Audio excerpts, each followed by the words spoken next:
High, সবাই কেমন আছো? আজকে আমি যাব এখন মেলা দেখতে। তো চলো তার আগে রেডি হয়ে নিই। টান টানা, চলো আমি রেডি। আমি একটা সিম্পল কুর্তি পরেছিলাম আর লিপস্টিক লাগিয়েছিলাম আর আইব্রোগুলোকে এঁকেছিলাম। তো যাই হোক, আমি রেডি, মাও রেডি। আমি আর মা বেরিয়েও পড়েছি। আমার কাছে একটা পার্স ছিল। তো প্রথমে ভাবি টোটো করেই যাব, কিন্তু পরে মাকে বলি গল্প করতে করতেই চলে যাবো। দিয়ে আমি আর মা গল্প করতে করতে মেলাতে পৌঁছেও যাই। আর আজ তো নবমী, তো এখানে বাসন্তী ঠাকুরের পুজো হচ্ছিল। আর সবাইকে শুভ রামনবমীর শুভেচ্ছা।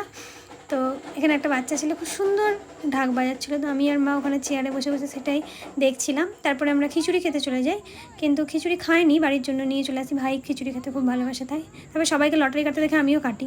আর তাতে দেখো এটা পেয়েছি। বলো এটা আমার কী কাজ, এখন অবধি তো বরটাই পেলাম না, তো ওটা নিয়েই বা কী করবো। তো যাই হোক, চলো তাহলে, রাত হয়েছে, আমি বাড়ি চলে এসেছি। সবাইকে Radhe Radhe, good night, tata.